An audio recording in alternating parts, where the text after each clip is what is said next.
Hey everybody, today I am going to be reviewing Everything Everywhere All at Once, and this is directed by Daniel Kwan and Daniel Scheinert. I think that's how you say the name. The Daniels, a writer-director duo who luckily met in college. They worked together a lot on music videos, and then they eventually graduated into films. They made a film for A24 called Swiss Army Man, a film that you still hear about a lot, or at least I do, and that received a lot of critical acclaim.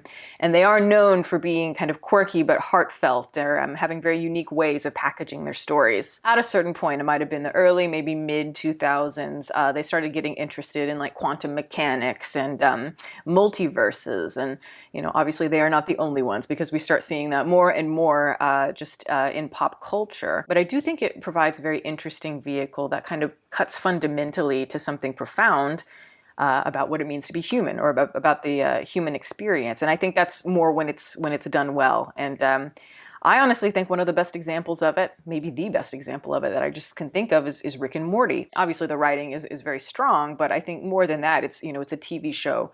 And so it's like that type of platform allows you to expand in different ways with that particular concept. So it doesn't feel quite so compact and chaotic narratively. But that doesn't mean it hasn't been tried a lot in films, because it certainly has. And, I think about Into the Spider-Verse, a really popular one and a good one.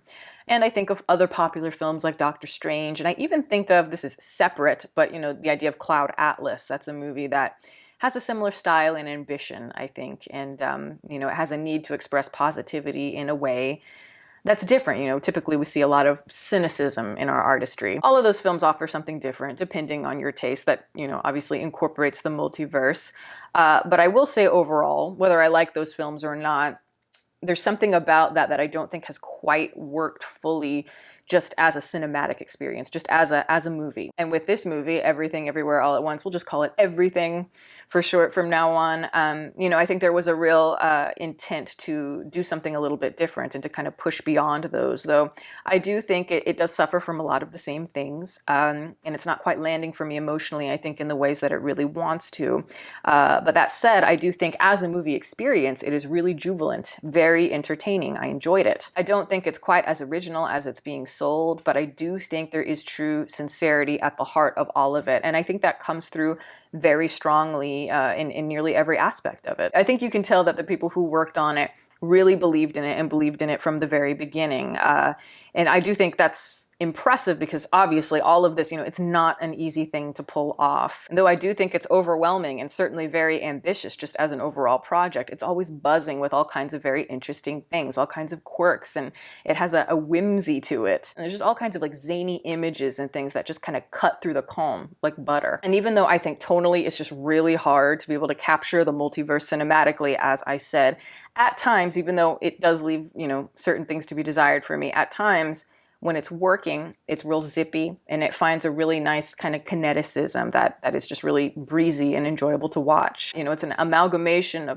of pop culture subliminal messages and things, and it's mixed with like kind of corporatized psychedelia, and it's all just kind of coming together and spinning into a vortex, and it's like more and more it grows and grows as the film goes on.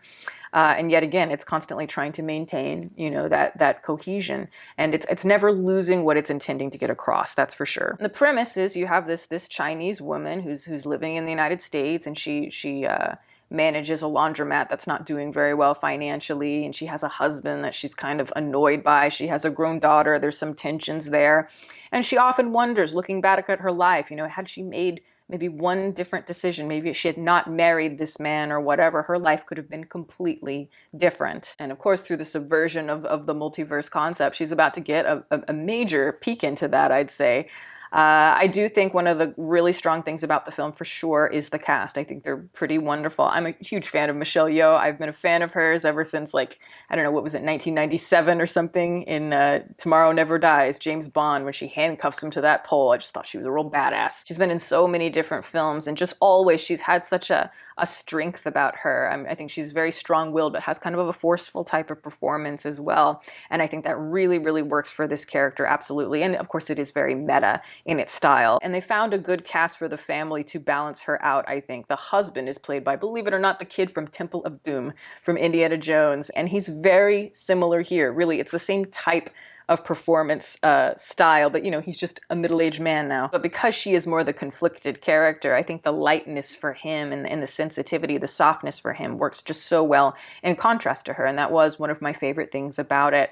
And I really loved the daughter, especially just the actress, her performance in it. I just think she's got a great sense of humor, but it's subtle. It's just that deadpan kind of droll sarcasm that you expect from a daughter. And I do feel like the humor in this film, quite often the gags fell flat for me, and yet she really saved a lot of those lines just because, her delivery was just so fantastic. And each role does serve a very important purpose, and it's, something for, I think, a lot of different people to relate to. The whole film, of course, is very much an absurdist comedy that belongs in this era of mass consumption and short attention spans, ADHD and such. And I admire wanting to capture all that energy and just like this very kaleidoscopic sort of a feeling to it. It's just, again, it's very difficult to do. And like I said, even though this film is very enjoyable for sure and has a really nice pace to it, on a surface level, it's just not resonating for me in the ways that I wanted it to. And I notice a lot of people are very affected by it. But for me,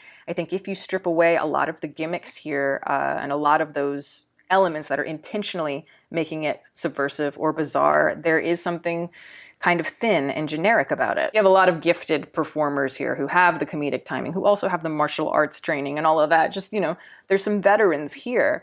And there are, some martial arts sequences for sure, but they always kind of left something to be desired for me. And I've seen a lot of, I've seen Michelle Yeoh do much better sequences in the past, and I prefer a lot of the martial arts sequences that this is more inspired by. And I wanted the humor to just be more clever and more crisp, more witty, just overall. I've seen it done much better, I think, in stuff like Rick and Morty, as I said, or even like Into the Spider-Verse. For me, when I think overall about the movie, it's just very much like this. It's like the movie is just always slightly out of reach for me. And that can be a little bit frustrating as a viewer because I think it has a lot of lofty goals. And you can open up those lofty goals. Absolutely you can. It just takes some doing. But I do think to a certain extent, you just get too overwhelmed by the framing device of that multiverse. And thus, it doesn't allow for certain plot points or emotions to be nurtured or allow them to grow in a way that is authentic. Everything is just kind of touched on here and there amidst all of the calamity and everything. And yes, the response to that typically is, well, it's meant to be very quick. It's meant to be overstuffed and chaotic. Of course, I understand that's absolutely the tone it is going for. But I do think it's possible to maintain that kind of energy while also giving us a break and allowing certain things to be delved into a little bit more. Again, it's just more of the balance I'm looking for. And this is doing it better than something, say, like Doctor Strange in the Multiverse of Madness. I just reviewed that film as an example. And certainly I think this is much more elevated, a much more interesting film. But I think it is easy to use the concept of the multiverse as an excuse for why the story is lacking resonance or why it is lacking in development. And I do think there's an irony in that. The framing actually ends up kind of hindering the ideas or closing off the ideas when they could be opened up. When I watched the movie, just the sense I got, I think the movie thinks it's really hitting a home run.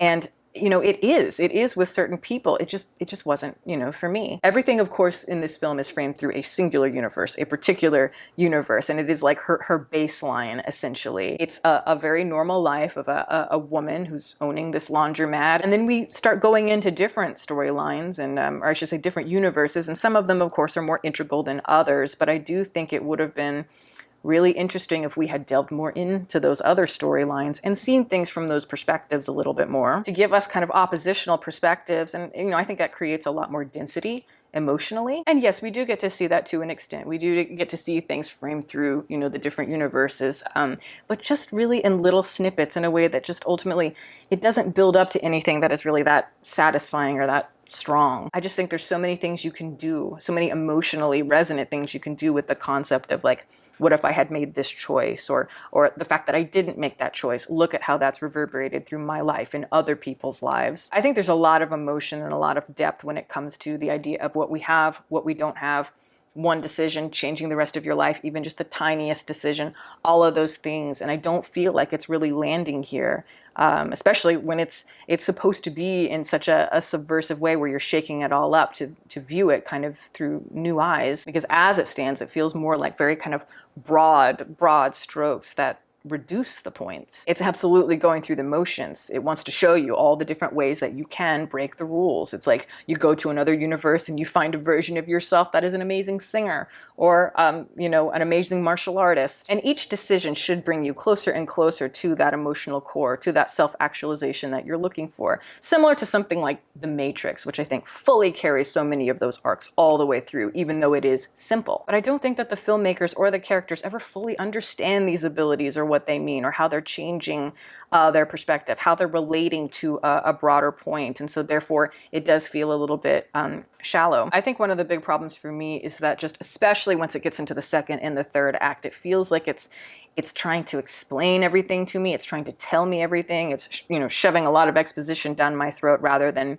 showing me. It's not allowing me to come to any conclusions on my own. And again, you know, a lot of that just feels a little bit counterintuitive to the whole philosophy or the idea behind it. It feels more like it's trying to find the loopholes within existence, you know, an easy way out. And I feel like, you know, I am a broken record always, but, you know, that's just my problem with a lot of the modern movies today, especially more the mainstream movies, is that they feel very much like sand that is just, you know, like slipping through my hands and I can't really grip anything.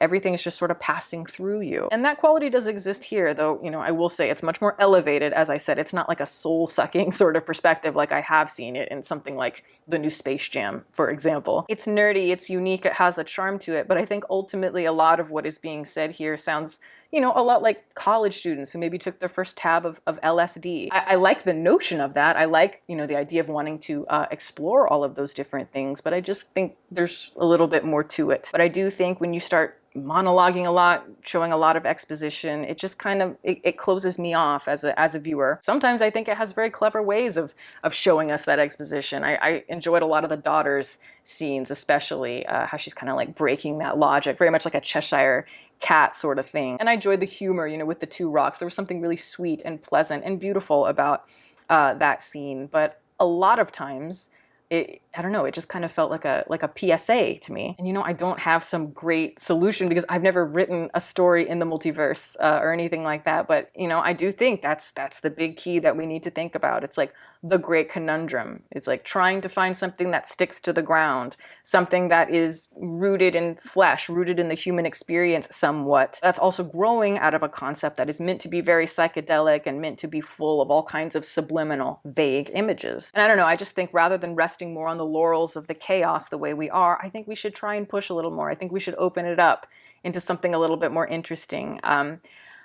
Again, though, I know I have a lot of complaints about it. I do think the film is fun and I do recommend it. I just don't think it's some great masterpiece. I do think it's, you know, it's maybe a better solution if you weren't a big fan of Doctor Strange, but you like that sort of thing. This might be more up your alley. I think it's certainly more satisfying. And I do see a film like this being accessible to all kinds of different people, and especially people that may not know much about the concept of multiverses and such. I think this is a good, you know, movie to dip your toes into. But yeah, that is my review. Thank you guys so much for watching. I'm going to plug my website as always. It is deepfocuslens.com. I'm an artist and I do commission portraits. I also sell prints of my work. If that is something that you're interested in, you can always go to the website below. And if you have a question about a commission or a print, you can always email me. My email is in the description box below as well. Also, I'd like to give a shout out to my patrons who are wonderful. Thank you guys so much and welcome to the new members. If you are interested in supporting, the link for that is below, as well as the rest of my social media information. You can watch more videos here and you can subscribe if you'd like. Catch you next time.